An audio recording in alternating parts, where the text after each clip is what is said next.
નમસ્કાર દોસ્તો, સ્વાગત છે તમારું મારી ગુજરાતી સ્ટોરી ચેનલમાં. સારી વહુની શોધમાં કરોડપતિ માએ લીધો ભિખારીનો વેશ. અમદાવાદના પોશ વિસ્તારમાં એક આલિશાન બંગલો આવેલો હતો, જેનું નામ હતું શાંતિ નિવાસ. આ બંગલાના માલિક હતા શ્રીમતી સુમિત્રાબેન.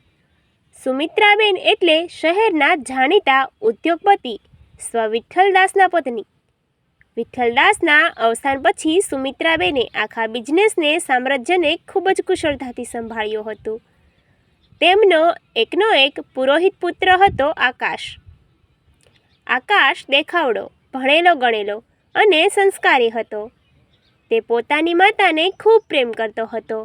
હવે સુમિત્રાબેનની એક જ ઈચ્છા હતી કે આકાશ માટે એક એવી વહુ લાવવી જે માત્ર સુંદર જ નહીં પણ ગુણવાન હોય, જે તેમના ઘરને મંદિર બનાવે અને ગરીબ અમીર વચ્ચે ભેદ ન રાખે.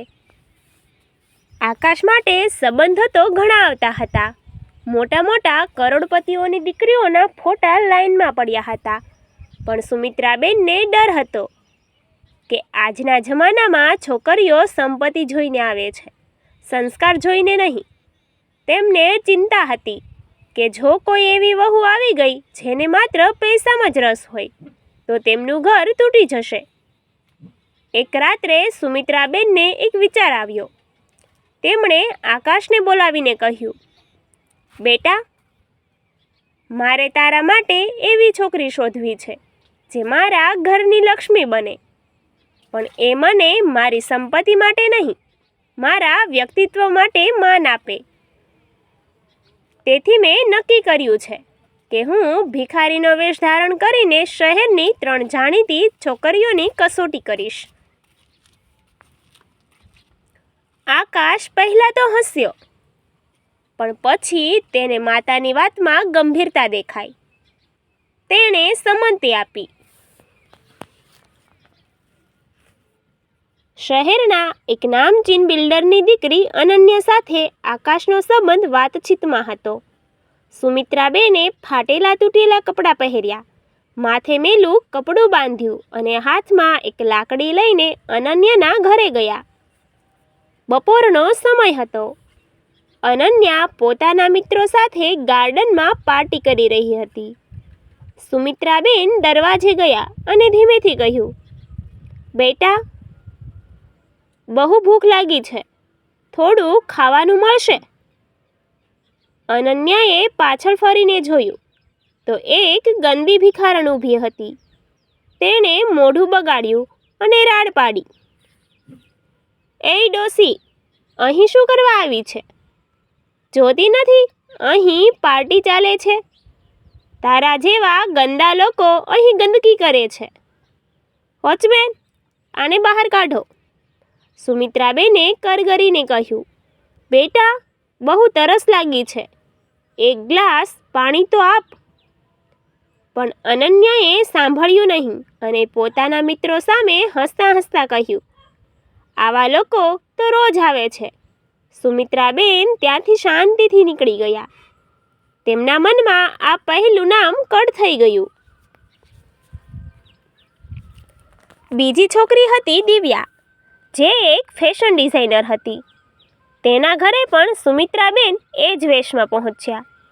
દિવ્યા બહાર નીકળી રહી હતી. સુમિત્રાબેને તેની પાસે મદદ માંગી. દિવ્યાએ તરત જ પોતાનો ફોન કાઢ્યો અને સેલ્ફી લેવા લાગી.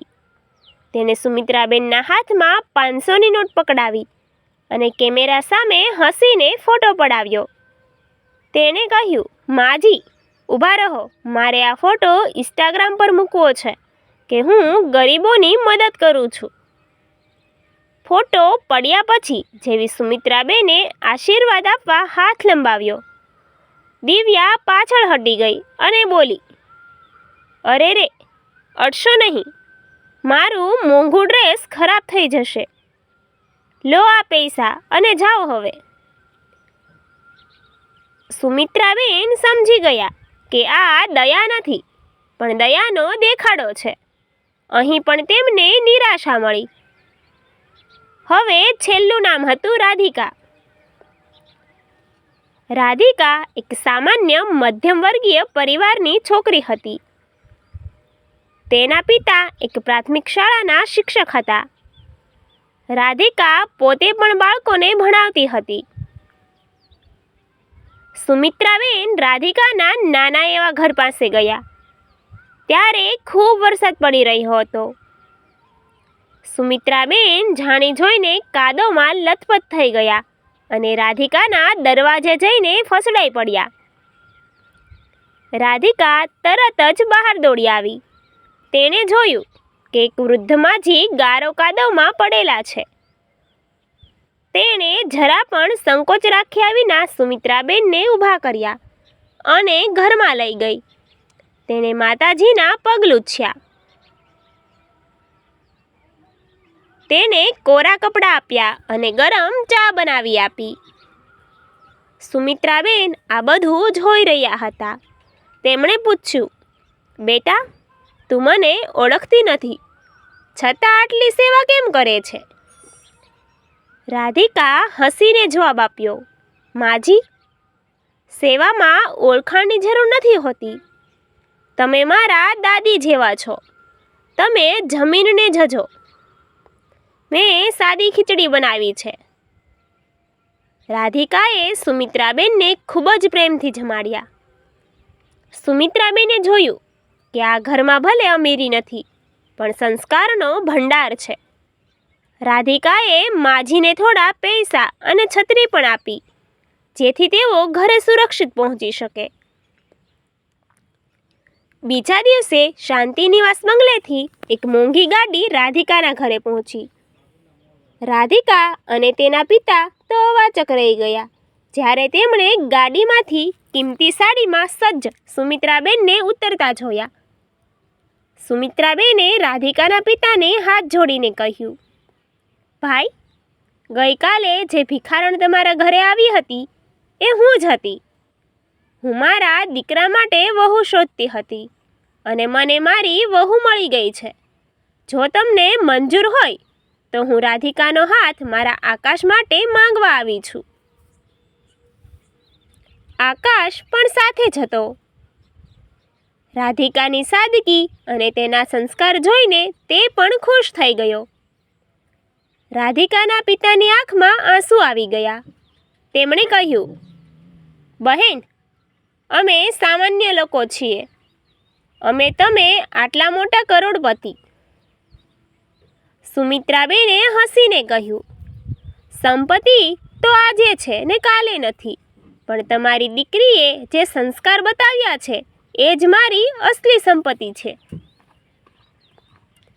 આમ એક કરોડપતિ માએ પોતાની બુદ્ધિ અને ધીરજથી એક એવી વહુ શોધી કાઢી જે તેના ઘરને સાચા અર્થમાં સ્વર્ગ બનાવવાની હતી. આ વાર્તા આપણને શીખવે છે કે માણસની ઓળખ તેના કપડાં કે પૈસાથી નથી, પણ તેના વર્તન અને માનવતાથી થાય છે. Thank you. જો મારી વાર્તા ગમી હોય તો ચેનલને લાઈક, શેર એન્ડ સબસ્ક્રાઈબ કરવાનું ના ભૂલતા.